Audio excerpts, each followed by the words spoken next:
The scent of lilac perfume still lingers in my memory, cloying and sharp drifting through my kitchen, on a night when it had no business being there. I had walked in after a late parent meeting, papers in my arms, only to hear the low hum of voices upstairs. Mark's voice, warm and coaxing, followed by the sound of a laugh I knew too well, but had no reason to hear in my own home. It wasn't Lily's laughter, nor the voice of a relative dropping by. It was Tessa's, my oldest friend, my supposed confidant, her perfume saturating the air like an uninvited guest. That night, I stood frozen by the staircase, my heart pounding in my ears, the fragile foundation of my life trembling under the weight of a single sound. Before I go any further, let me know in the comments where you're listening from, and don't forget to like and subscribe for more true family stories of betrayal and justice. My name is Elena Brooks, and I have always believed in steady ground. At 46, I had built my life on quiet devotion, my work as a school counselor, my role as a mother, and my marriage to Mark, who seemed for years to be my anchor. We met in our 20s, me still working on my master's degree, him already climbing the ranks of a regional sales company. He was charming in a way that turned heads at every gathering, while I offered the kind of reliability that people leaned on. Together, we made sense, or at least, I thought we did. Family meant everything to me. My parents had raised me with the belief that love was work, that loyalty was not optional, and that respect was the bedrock of any lasting union. I carried those lessons into my marriage, often bending to keep the peace, smoothing over arguments before they had time to grow sharp. Mark and I built our home in a quiet neighborhood, a place where our daughter Lily could grow up safe. For years, life seemed good. We had dinners around the table, summer vacations by the coast, holidays at Walter's house, where Mark played the dutiful son and I, the dependable daughter-in-law. Tessa was part of that picture too. She had been in my life since college, a woman with quick wit and impeccable style. When she started her own event planning business, I was one of her first loyal clients, and later, when Mark's company needed someone for conferences, I recommended her. She was in and out of our lives so often that her presence became as natural as family. I trusted her with secrets, leaned on her advice, and welcomed her into spaces most people never reached. She was supposed to be my sister in all but name. Looking back, there were moments that might have warned me subtle things I brushed aside. A glance between them that lasted a beat too long at a dinner party, a joke they shared that left me feeling oddly on the outside, a text from Tessa late at night that she claimed was about business. But at the time, I refused to believe malice could live in people I loved so dearly. I told myself I was being oversensitive, that friendship and marriage sometimes overlap in strange ways. I chose trust because I thought trust was strength. Mark thrived in the spotlight both at work and at home. His company relied on his charm, his ability to close deals and win people over, and I admired that about him. Meanwhile, I lived in the quieter corners, listening to students pour out their struggles, helping Lily navigate the chaos of adolescence, holding the household together. We balanced each other, or so it seemed, one shining brightly while the other steadied the ground beneath. I believed that was love's design. But there are fractures that hide deep within the walls, invisible, until the weight above grows too heavy.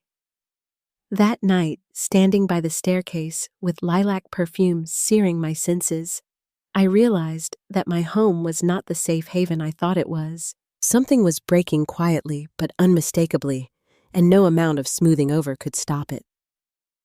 I hadn't confronted them yet. I hadn't made a sound. I simply stood there, clutching my papers, the truth pressing in on me from every side. What I didn't know then was that the crack I had discovered was only the beginning, that the betrayal would deepen, spreading through every corner of my life, until silence was no longer an option. The next morning, I moved through the house in silence, though every object seemed to echo with meaning it had never held before. Mark left early for work, humming as if nothing had shifted while the faint trace of perfume clung to the stairwell. I stood in the kitchen holding my coffee, my hand trembling just enough that I had to set the cup down. Lily was running late for school, rushing around with a backpack half unzipped, and I forced my face into calmness. I didn't want her to sense the crack forming, not yet. At school, the rhythm of my day usually carried me, but that morning, it was harder. I listened to a student recount an argument with her mother, nodding at the right places. Yet part of me felt far away. When my colleague Denise stopped me in the hall, her sharp eyes caught what I thought I'd hidden. "You look pale," she said softly. Rough night, I almost told her everything right then, how I had stood on the stairs listening to laughter that didn't belong in my home. Instead, I smiled faintly and murmured something about grading papers too late. She let it go, but the kindness in her gaze followed me the rest of the day. That evening, Mark came home cheerful, a bag of takeout in his hands, acting like he'd done me some grand favor. He kissed my cheek too casually and asked about Lily's day. I watched him laugh with her across the table, leaning back in his chair like a man without a care. Tessa's perfume drifted through my memory, and I had to steady my fork before I snapped it in half. Every detail of his ease grated against the knowledge I carried, though I said nothing. Silence had always been my default, but now it pressed against me like a weight. The first visible crack came a few days later at Walter's house. He had invited us for Sunday dinner, something he tried to do at least once a month since his wife passed. Tessa was there too, arriving with a tray of her famous lemon bars, hugging Walter warmly, her laugh filling the kitchen. I felt my chest tighten when I saw Mark's face brighten as she walked in. Their eyes met for a beat too long, and though it could have passed as friendship, I knew better now. During dinner, Lily chattered about her college applications, and I forced myself to stay engaged, asking questions, smiling at the right moments. Yet I couldn't ignore how often Mark and Tessa's conversation ran parallel to the rest of us. She teased him about his clumsy golf swing, and he leaned in grinning like a boy. My fork hovered over my plate as I caught the subtle brush of her hand against his arm, so small, most people would have missed it. Walter didn't notice, too busy telling a story from his construction days, but to me, it was glaring. On the drive home, I gripped the steering wheel while Mark scrolled through his phone beside me. Lily was dozing in the back seat, her head against the window. "You seemed quiet tonight," he remarked casually without looking up. My throat burned with words I longed to say, but I only muttered, "Just tired."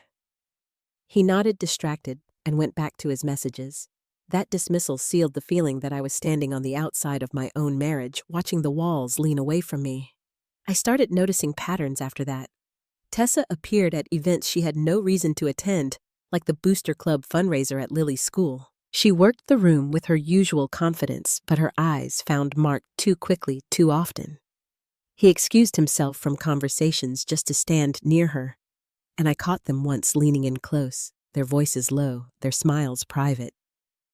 Denise, who was helping at the raffle table, glanced at me with a question in her eyes, but I turned away before she could ask.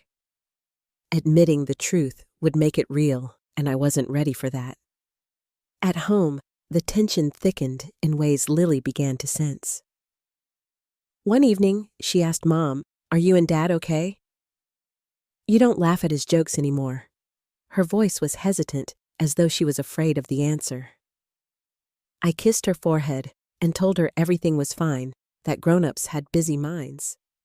She nodded, but the doubt lingered in her eyes. Protecting her had always been my first instinct, yet I couldn't shield her from what seeped through the cracks. Mark grew bolder with time, his carelessness cutting me deeper than his secrecy. One night, he left his phone on the counter while he showered. A message lit the screen, Tessa's name followed by a string of hearts. My breath caught my hands stiff at my sides. I didn't open it, though the temptation clawed at me. Instead, I stood there, staring at the glowing screen until it dimmed again, the proof of what I feared carved into my mind. The silence between us became more noticeable. At dinner, conversations that once flowed now stumbled. He spent more evenings out claiming late meetings or catching drinks with colleagues, while I sat alone with the dishes listening to the clock tick. When he did sit across from me, he scrolled through his phone under the table, offering half answers when I spoke. It was as though I had become background noise in my own home. I began keeping track, a quiet ledger only I could see. Times he left excuses, he gave the faint smell of perfume that followed him in. I folded each observation into myself, not yet a confrontation, but a growing archive. I knew that to accuse without proof would only invite denial, maybe even turn the story against me. So I stayed still, outwardly composed, while inside I braced for the collapse I could feel coming. The night that shifted everything was the gala. Mark had been talking about it for weeks, a corporate affair meant to impress clients and strengthen ties. He insisted I come, and I agreed, determined to watch with clear eyes. When we walked into the ballroom, I saw her almost immediately. Tessa dressed in a shimmering gown, her smile too radiant when it found him. She crossed the room like she belonged to his side, and he met her halfway, leaving me standing with a glass of champagne I no longer wanted. I kept my composure, my smile polite, as introductions swirled around us, but my gaze never left the two of them. They spoke as though sharing a secret, their bodies angled toward each other, even in a crowd. The sight pressed the air from my lungs, yet no one else seemed to notice. To everyone else, it was just laughter, just conversation, just friends. But I knew better, and the weight of it settled deep in my chest. That night, when we returned home, Mark tossed his jacket on the chair and poured himself a drink as though nothing had happened. I went upstairs, sat on the edge of the bed, and stared at the floor until my eyes blurred. The crack was no longer hidden. It had split wide open, and the silence I had carried was no longer enough to contain it. What I didn't realize then was that this was only the beginning, that the small betrayals I had witnessed would soon unravel into something I could never again deny. The foundation of my life was shifting, and soon it would all come crashing down. Nights became the hardest. I would lie awake listening to the faint hum of Mark's breathing beside me, steady and untroubled, while my chest felt like a vice tightening around every beat of my heart. In the quiet, my mind replayed moments I wished I could forget: the sound of laughter on the stairs, the brush of Tessa's hand on his arm, the glowing screen with her name followed by hearts. The more I tried to push those memories aside, the sharper they returned, leaving me exhausted before morning even began. At work, I did what I always had showed up for. My students listened to their fears and offered steady guidance. Yet there was a hollowness under my voice, a weight I couldn't quite conceal. Denise noticed first. One afternoon, she leaned against my office door, her expression gentle. "You've been carrying something," she said quietly. For a long moment, I considered brushing it off, but the words caught in my throat. "It's Mark." I admitted, my voice barely above a whisper. She stepped inside, closed the door, and sat across from me. "Tell me," she urged, and for the first time, I let the truth spill out. Denise listened without interruption as I recounted the perfume, the texts, the lingering looks. By the time I finished, her face was a mixture of sorrow and disbelief. "Elena, you can't keep this inside," she said firmly. "It'll eat you alive." I nodded, though tears pricked at my eyes. I don't want to tear my family apart without proof, I confessed. And Lily, she deserves stability, not chaos. Denise reached for my hand, squeezed it gently, and said, "Protecting her doesn't mean burying yourself." Her words stayed with me long after she left. At home, the walls felt thinner, every sound amplified. Mark would scroll through his phone at the dinner table, smiling faintly at messages he never shared. I watched him across the flicker of candlelight, feeling as though I were staring at a stranger who still wore my husband's face. Lily tried to fill the silence, talking about her college essay drafts, and I forced myself to stay present for her sake. But beneath the surface, my thoughts churned. I wondered how long it would be before she noticed the shift, before she realized that her parents no longer moved in unison. The weekends became unbearable. Mark found excuses to be gone golf with clients' errands that stretched into hours. When he was home, he seemed distracted, his attention drifting toward his phone or an unexplained call. Once he stepped into the backyard to take a conversation. His voice low, but when I opened the kitchen window, I caught the lilt of his laughter, light and familiar. My stomach twisted, knowing without hearing the name that it was her. I began keeping small notes to myself. Dates, times, the places he claimed to be, the faint perfume that trailed him. It was a quiet act of survival, something that gave shape to the unease that threatened to consume me. Each entry felt like another stone placed on a scale, tipping slowly toward the truth I had yet to confront. One evening, after Mark claimed he had to work late, I drove past his office on my way home from the grocery store. The building was dark, the parking lot nearly empty. My heart pounded as I circled back, my palms damp against the steering wheel. I parked a few blocks away and sat in the silence, waiting, though I wasn't sure what I expected to see. After half an hour, his car pulled past me, headlights catching my face in the mirror. He wasn't alone. Tessa sat in the passenger seat, her profile illuminated by the dashboard lights, her hand resting casually on her lap, as if it belonged there. My breath caught, but I didn't follow. Instead, I gripped the steering wheel until my knuckles whitened and whispered to myself, "So this is what it is now." Back at home, I unloaded groceries with trembling hands, setting the milk too hard on the counter. Lily wandered in earbuds around her neck and gave me a curious look. "You okay, Mom?" she asked. I forced a smile, brushing her hair back. "Just tired, sweetheart," I said. She seemed unconvinced but didn't press. I kissed her forehead, then retreated to my room where the silence pressed down like a weight I couldn't escape. Mark returned later, carrying the faint scent of wine and laughter.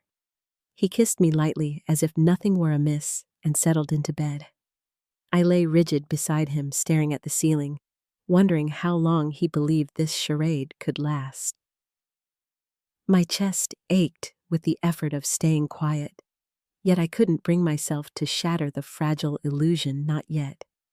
In the days that followed, I noticed small changes in Lily. She lingered in her room more often, her laughter quieter, her questions fewer. Once, I caught her studying me at dinner, her fork paused halfway to her mouth. "You and Dad don't talk like you used to," she said softly. I froze, searching for the right words. "Sometimes marriages go through quiet spells," I answered, trying to sound steady. She nodded, but looked down at her plate, and my heart broke at the thought of her carrying the weight of my silence. I turned back to Denise, needing her strength. Over coffee at a quiet cafe, I confessed what I had seen that night in the car. Her face tightened, her voice firm. "Elena, this isn't suspicion anymore. This is betrayal." I stirred my cup slowly, the steam blurring my vision. "I know," I whispered, "but knowing and accepting aren't the same." She reached across the table, her hand covering mine. "Then take your time," she said gently, "but don't let him write the story for you. At home, I began withdrawing, not out of weakness, but out of preservation. I stopped waiting for him to come home, stopped asking where he'd been. I focused on Lily, on my students, on the small tasks that steadied me. Yet, beneath the surface, I was unraveling. Nights stretched into long hours of staring at the ceiling, my body heavy with exhaustion, but my mind relentless. Tears came silently soaking into the pillow where no one could see. The house itself felt altered. Rooms that once held warmth now carried shadows. The kitchen, once a place of laughter and shared meals, echoed with silence. The bedroom, once a refuge, became a stage where I played the role of a wife too tired to talk. Everywhere I turned, I felt the absence of what once had been. It was in those quiet hours when the house was still that the truth settled fully into me. The life I had built with Mark was no longer what I thought it was. The betrayal wasn't just in his actions, but in the erosion of trust, in the way he had allowed me to believe in something false. The weight of that realization pressed against me until it was hard to breathe. I hadn't confronted him yet. I hadn't spoken the words aloud. But inside me, something had shifted. The pain was no longer a sharp wound, but a steady ache, a constant reminder that the life I once trusted was slipping away. And deep down, I knew the silence couldn't hold forever, that soon the truth would demand a voice. The weight of silence had become unbearable. Each night I lay awake, the truth clawing at me, the air in my own home heavy with something I could no longer deny. The small cracks had widened into deep fractures, and I realized I had been clinging to the hope that this was just a passing shadow. But shadows don't linger this long unless something is standing in the light, and I could no longer turn my face away. One morning, I caught myself studying Mark across the breakfast table. His tie knotted neatly, his phone already buzzing with messages he pretended not to notice. He was speaking to Lily about her senior project, his voice light and easy, but I felt the hollowness of it. His eyes flicked toward the screen every few seconds, and I didn't need to see the name flashing to know who it was. I set my coffee down carefully, steadying my hand against the table, and in that moment, I understood the marriage I thought I had was already gone. That day at school, I sat with Denise during our lunch break, the words spilling out before I could stop them. "It's over," I whispered, and she looked at me sharply. "You've decided?" she asked. I nodded, though the decision burned in my chest. I can't keep living like this, waiting for proof while drowning in silence. It doesn't matter if he admits it. What matters is that I see it clearly now. Denise reached across the table, squeezing my hand. "Then start preparing yourself," she said gently. Quietly, carefully, but don't ignore what your heart already knows. At home, I began to notice the small ways my detachment unsettled Mark. I stopped asking about his late nights or his sudden errands. I stopped filling the silence with questions he'd only dodge. Instead, I listened, I observed, and I stored away every detail with a calmness he didn't recognize. He seemed almost relieved at first, mistaking my quiet for acceptance, but then suspicion crept into his eyes. He'd ask why I was so distant, why I didn't laugh at his stories. I answered with a smile too faint to hold meaning, and his unease grew. The turning point came one Saturday afternoon when Tessa stopped by unannounced. She breezed into my kitchen with a bottle of wine and a practiced smile, saying she just happened to be in the neighborhood. Her perfume struck me before her words did the same cloying scent that had haunted my stairwell weeks earlier. Mark appeared from the backyard moments later, his expression tightening before he forced it into charm. "Well, this is a surprise," he said, though the way their eyes met spoke otherwise. We sat at the table, the three of us, while Lily studied upstairs. Tessa filled the space with chatter about an upcoming event. Her hands animated, her eyes flicking toward Mark too often. I watched quietly, my face composed, but inside something hardened. I wasn't imagining this, and I wasn't mistaken. Their betrayal lived in every stolen glance, every too smooth explanation, and I finally allowed myself to see it for what it was. That night, I stood at the bathroom mirror long after Mark had fallen asleep. My reflection stared back, tired but steady, and I realized I had crossed a line within myself. I could no longer pretend this was doubt. It was truth, sharp and unyielding. My heart ached, yes, but there was also a new strength rising beneath the ache, something that felt like resolve. The next day, I visited Walter under the pretense of bringing him groceries. He welcomed me in, grateful as always, but I could see the concern in his eyes. "You're thinner," he said softly.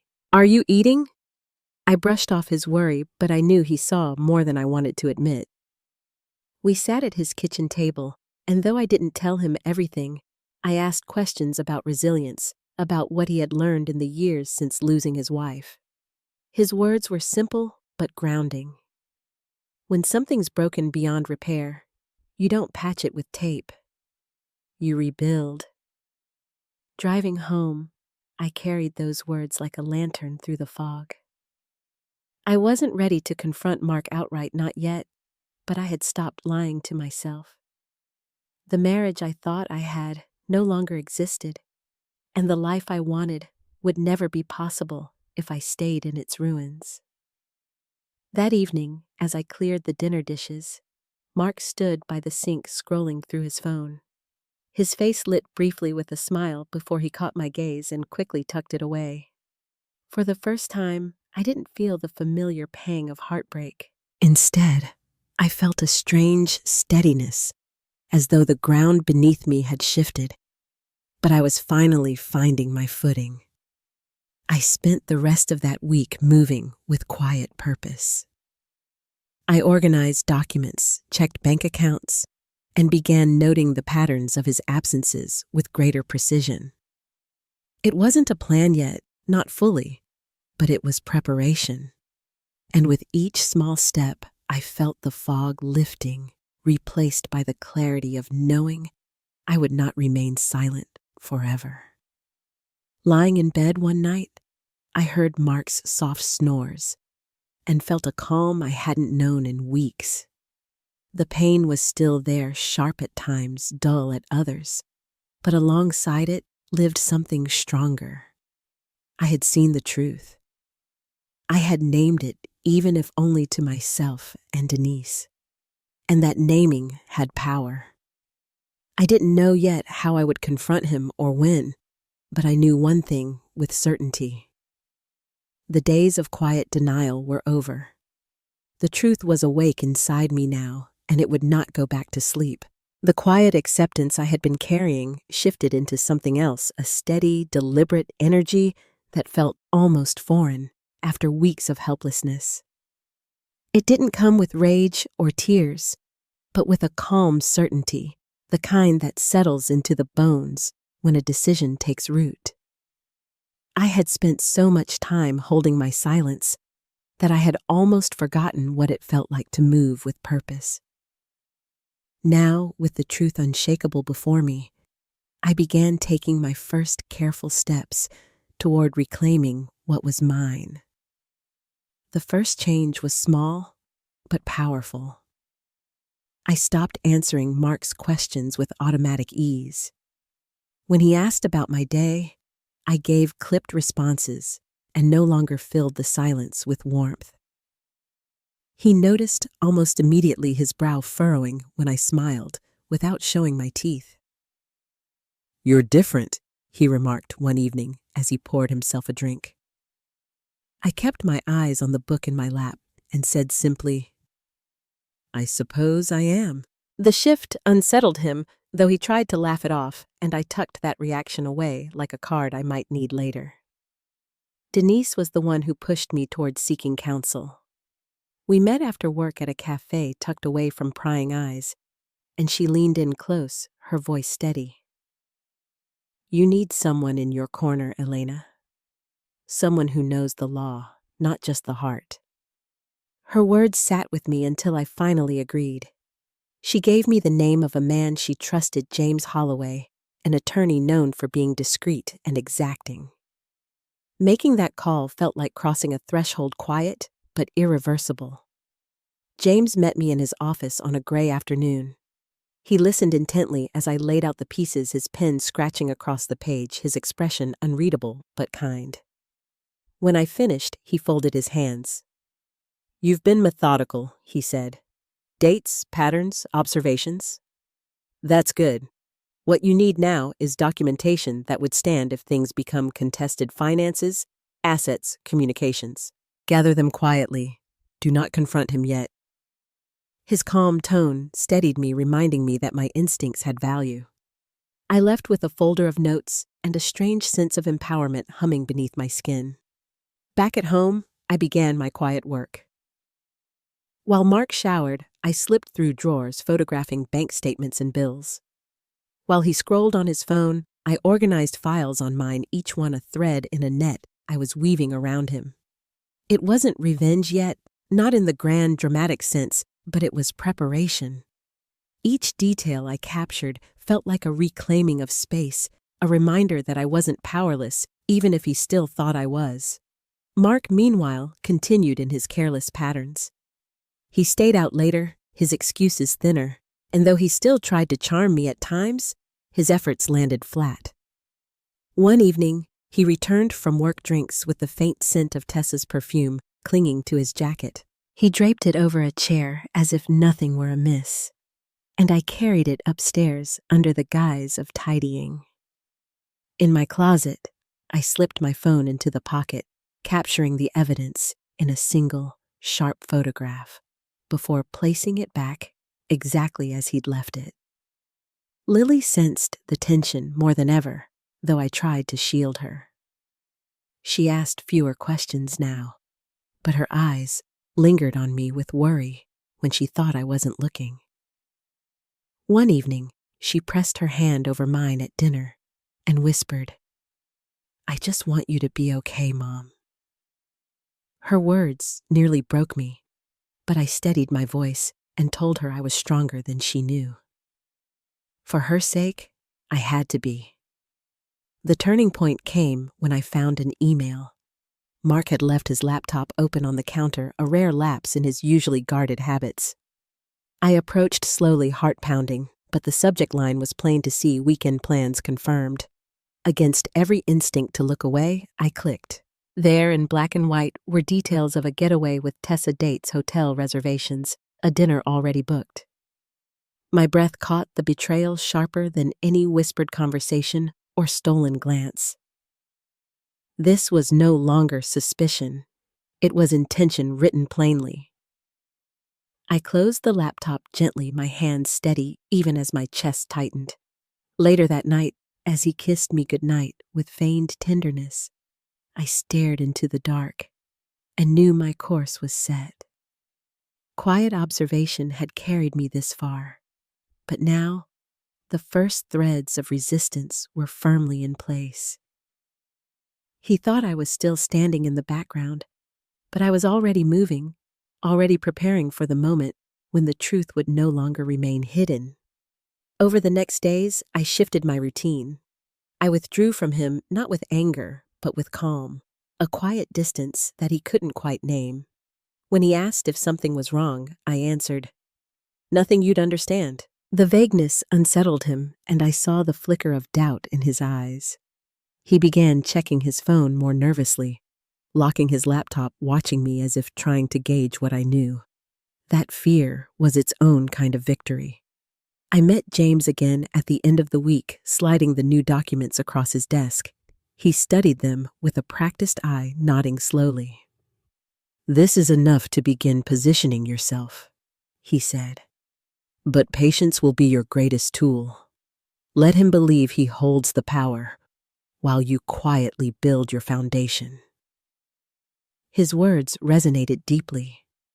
As a counselor, I had always taught my students that strength wasn't in the loudest voice, but in the quiet conviction that carries you forward. Now I was learning to live that truth myself. At home, Mark continued to underestimate me, distracted by the illusion of control. He laughed louder, stayed out longer, and carried himself as if nothing could touch him. But I watched with a different kind of clarity now, no longer a wounded wife, but a woman quietly weaving her own path forward. Each day that passed, I felt the balance shift, ever so slightly, the ground beneath me becoming firmer as his arrogance blinded him. The pain was still there, sharp in quiet moments, but it no longer ruled me. Instead, it fueled a new steadiness, a resolve that grew stronger with each passing day. I was no longer waiting for him to confess, no longer hoping for explanations that would never come. I was preparing for the day when silence would end and truth would stand in the open, undeniable. And when that day came, I knew I would not tremble. I would not beg. I would not falter. I would be ready. The weeks of quiet preparation led me to the moment I knew was inevitable. My evidence sat neatly organized, my mind steadied by long nights of planning, yet my heart still raced when the chance to confront them arrived sooner than expected. It happened on a Friday evening when Mark insisted we attend a client dinner at a downtown restaurant. I agreed, though I sensed there was more behind his invitation than business. When we arrived, the room was buzzing with chatter and clinking glasses. I followed him to the reserved table, my steps measured, my smile composed. And there she was, Tessa seated as if she belonged, her gown shimmering in the low light. Mark's eyes flicked to her with a spark he thought he concealed. But I saw it. I always saw it. She rose quickly, embracing him, her perfume wrapping around us like a claim. My pulse steadied. This was no accident. Throughout the evening, I watched their stolen glances, the way his laughter deepened at her smallest comment, the subtle brush of her hand against his sleeve. My silence had sharpened me for this moment. When the waiter poured wine into my glass, I raised it gently and said, "Funny how this feels less like a business dinner and more like a rehearsal for something else." The words landed like a stone in still water ripples spreading through the table. Mark froze, his smile faltering, while Tessa's cheeks flushed a shade too dark. The room around us carried on, oblivious, but at our table the air grew taut.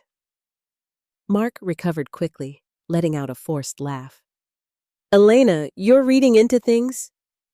he said, his voice too smooth. I tilted my head slightly, keeping my tone calm. "Am I?" I asked softly.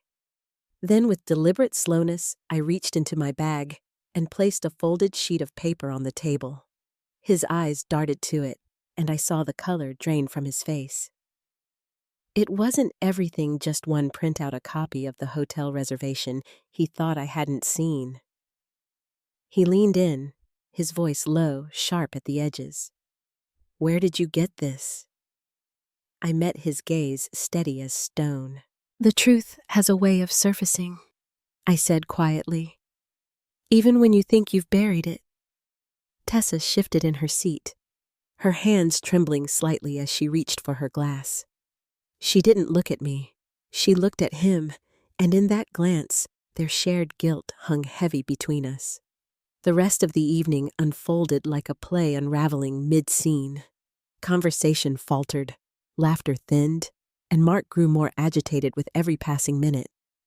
I said little, offering polite smiles to the clients, but the truth sat between us like a shadow neither of them could escape. When we finally left, his hand on my arm was too tight, his jaw clenched. "We'll talk at home," he muttered, but I had no intention of letting him control the stage anymore.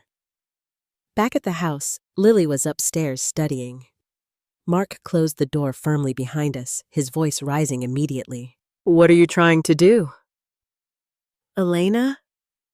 Embarrass me in front of clients. Destroy everything I've built." I faced him calmly, my arms crossed. "I didn't destroy anything, Mark. You did that yourself." His face reddened, his anger spilling over into accusations, claims that I was paranoid, insecure, imagining things. Each word was a desperate attempt to twist the story, but I didn't flinch. When he finally fell silent, I walked to the drawer where my folder sat waiting. I placed it on the counter and opened it, spreading out photographs, emails, and notes with quiet precision. His eyes darted over the evidence, his breath catching as the weight of his own actions lay bare before him. "You think this means anything?" he spat. "So what if I was careless? You'll never." He stopped himself, but the words hung unfinished, an admission by omission. In that silence, I spoke evenly. "This isn't about winning an argument, Mark. It's about truth. And the truth is, you've been betraying not only me, but the life we built together." His shoulders sagged slightly, the fight draining from him even as defiance flickered in his eyes. Tessa might have thought she had stolen something of mine, but in that moment I saw clearly what she held was only a hollow shell of a man who had abandoned his own foundation. Later that night, when the house was still, I sat in the living room with the folder spread before me. I didn't weep or rage. I simply breathed steady and deliberate, knowing that the confrontation had stripped away the last of his illusions. He could no longer deny, no longer twist, no longer pretend. I had exposed him without raising my voice, and the silence afterward was louder than any shouting match could have been. The following days were a blur of tension. Mark tried to oscillate between charm and fury, testing which mask might sway me, but none of them found purchase. He accused, then apologized, then accused again. Tessa stopped calling the house, her presence shrinking like a shadow chased by light. Lily sensed the shift, but said nothing, her eyes searching mine for reassurance I could only offer through steady calm. Through it all, I kept moving quietly each step, part of a design only I understood. I met again with James, sharing what had transpired, and he nodded with approval. "You've taken control of the narrative," he said. "Now you hold the advantage." His words steadied me. For years, Mark had commanded the spotlight while I had lived in the supporting shadows. Now the light had shifted. At night, I returned to the quiet of my room, my thoughts circling the path ahead. The confrontation had broken the surface, but the real reckoning still waited. His anger, his denial, his arrogance, those were only the prelude. The collapse of his carefully built facade was near, and I would be there to watch it fall. I knew then that the breaking point was coming not someday, but soon. And when it did, there would be no more shadows, no more silence. There would only be truth, sharp and undeniable, cutting through the life he thought he controlled. The days after the confrontation felt like walking across a bridge I had built plank by plank. Every step was deliberate, every choice measured, and for the first time in years, I felt steadier than the man beside me. Mark tried to regain his footing with a mixture of charm and anger, alternating between hollow apologies and sharp accusations. His desperation showed in the way he lingered too long in doorways, watching me as though he could still convince me that I hadn't seen what I had already exposed. I didn't rise to his bait. Instead, I moved with quiet control, finalizing papers with James, documenting every message and keeping Lily shielded from as much of the tension as I could. She noticed, of course. One evening, she came into the kitchen while I was filing receipts, and asked softly, "Mom, are we going to be okay?" I pulled her into my arms and whispered, "Yes, sweetheart, we're going to be just fine." My voice didn't waver because I knew I was telling her the truth. The unraveling of Mark's world began where he least expected it at work. His company hosted a regional meeting at a hotel downtown, the kind of event where his polished image usually shone brightest. I had no intention of attending, but fate intervened when Denise mentioned that Tessa had been hired to coordinate the evening. The thought of the two of them flaunting their act in public after everything burned in my chest, yet I saw an opportunity in it. Through James's guidance, I had already compiled a careful package, emails, photographs, and a timeline that spoke for itself. He suggested that sometimes the most effective exposure wasn't through confrontation in private, but by simply letting the truth surface where it couldn't be ignored. So when the evening arrived, I dressed simply and walked into that hotel lobby with my head held high. The ballroom glittered with chandeliers, the air filled with laughter and clinking glasses. Mark stood near the stage, his arm brushing too close to Tessa's as she whispered in his ear. He looked like the man he wanted the world to see, confident, admired, untouchable. I approached quietly, every step deliberate until I was close enough for him to notice. His smile faltered when his eyes met mine, but it was too late. I greeted a few colleagues I recognized, slipping envelopes discreetly into their hands. Inside each was a copy of what James and I had prepared. It wasn't dramatic, not a scene of shouting or public spectacle, but a steady unveiling. I saw the shift as they opened the papers, glancing from the pages to Mark with widening eyes. Whispers began to ripple through the room, and for the first time, he wasn't in control of the story. Tessa noticed the change before he did, her face paling as conversation slowed and stares lingered. She leaned in, whispering urgently, but Mark brushed her off, trying to salvage his charm with forced laughter. Yet the air was different now, colleagues pulling back, clients excusing themselves with polite but cool smiles. His facade was cracking in the very place he had always believed himself strongest. I didn't stay long. I left the ballroom before the tension broke into something louder, stepping into the cool night air with a steady breath. I didn't need to see the collapse in full. I knew it had begun. At home, I sat with Walter the following afternoon. He had already heard whispers from friends in town, his expression heavy with sorrow as he looked at me. "I'm sorry it came to this," he said quietly. "But I can't pretend I'm surprised." His honesty cut deep, but there was kindness in it too. He placed his hand over mine and added, "You've shown strength I didn't know you had. Whatever happens next, you'll stand." His faith in me was a balm I hadn't known I needed. Mark returned late that night, the door slamming harder than usual. He stormed into the living room, his face flushed with anger.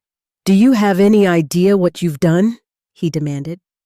I met his fury with calm, standing slowly. "What I've done," I answered evenly, "is stop protecting the lies you built." His words tangled in his throat, threats tumbling out but losing their weight against my steadiness. He saw in my eyes that the woman he once counted on for silence was gone. The days that followed were filled with fallout he couldn't contain.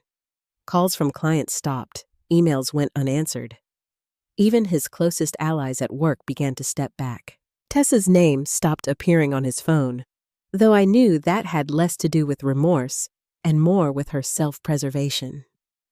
She had no reason to anchor herself to a sinking ship. Through it all, I kept moving quietly, securing my finances, ensuring Lily's stability, and leaning on the small circle I trusted. Denise reminded me often that this wasn't just about dismantling his lies, it was about reclaiming my dignity. James stayed steady at every turn, reminding me that patience would carry me further than fury ever could. One evening, I stood at the kitchen sink, the window open to the night air, and felt the stillness settle in. For the first time in months, the silence didn't feel heavy. It felt cleansing. Mark was unraveling before my eyes, not because I shouted or fought, but because I had simply placed truth where it belonged and stepped back. His world was collapsing under its own weight, and I no longer had to carry it. But even as I breathed in that moment of relief, I knew the final step still waited. His humiliation had begun, his power slipping, but closure hadn't yet arrived. That part was still to come, and I would be ready when it did. The final pieces of Mark's downfall didn't come with a crash, but with the steady unraveling of threads he had pulled too far. His company moved him quietly out of his position, colleagues distancing themselves after the truth spread. Tessa withdrew entirely, leaving him with neither a partner nor an ally, and the confidence he once wore like a second skin slipped away in plain sight. Watching it happen, I felt no triumph, only the calm assurance that the balance had finally returned to where it belonged. At home, the air shifted too. The house no longer echoed with his comings and goings, no longer filled with the tension of secrets carried in late at night. Lily walked through the front door after school and found peace waiting for her instead of sharp words or heavy silence. She began to laugh again, louder than I had heard in months, her voice carrying through the rooms like sunlight through open windows. For her, the home became safe again, and for me, it became mine. Walter came by one afternoon with a bag of groceries, his quiet way of showing care. We sat together at the kitchen table, and he reached for my hand. "I never wanted this for you," he said, his eyes heavy with sorrow. I squeezed his hand back and answered gently, "Neither did I. But sometimes, what breaks us clears the way for something better." He nodded slowly, and in his silence, I knew he understood. He had lost his own partner years before, and he recognized that strength often grows in the space grief leaves behind. Denise remained my anchor, reminding me that moving forward wasn't about rushing, but about choosing each step with intention. We met for coffee, talked through the practicalities, and sometimes sat in companionable silence when words weren't needed. James guided the final papers with care, making sure everything was secure and fair. Their presence reminded me that while betrayal can isolate, healing often begins when we let ourselves lean on those who truly stand by us. In the quiet evenings that followed, I began reclaiming the small parts of myself I had set aside for too long. I rearranged the living room, painted the kitchen walls, and bought new sheets for my bed. These weren't grand changes, but each one felt like a declaration. This space is mine. This life is mine. The simple act of placing fresh flowers on the counter one morning filled me with a peace I hadn't felt in years. Looking back, I don't pretend the scars disappeared. Betrayal leaves its mark. And there are nights I still wake remembering the perfume on the stairs or the laughter that didn't belong. But those memories no longer hold power over me. They are reminders of what I survived, not chains binding me to the past. The dignity I thought I had lost was never truly gone. It had only been waiting for me to claim it again. If there is one truth I carry from this, it is that silence has its place. But so does resolve. Love cannot exist without respect, and when respect is gone, holding on is no longer devotion, it is surrender. By choosing to stand even in quiet ways, I found myself again. And in that steadiness, I discovered that justice doesn't always roar. Sometimes it arrives in calm steps, in the quiet crumbling of lies, and in the rebuilding of a life rooted in truth. Before we close, I'd love to know what part of this journey touched you the most. Share your thoughts if you feel moved to, and may we all find the strength to reclaim our dignity when life tests us.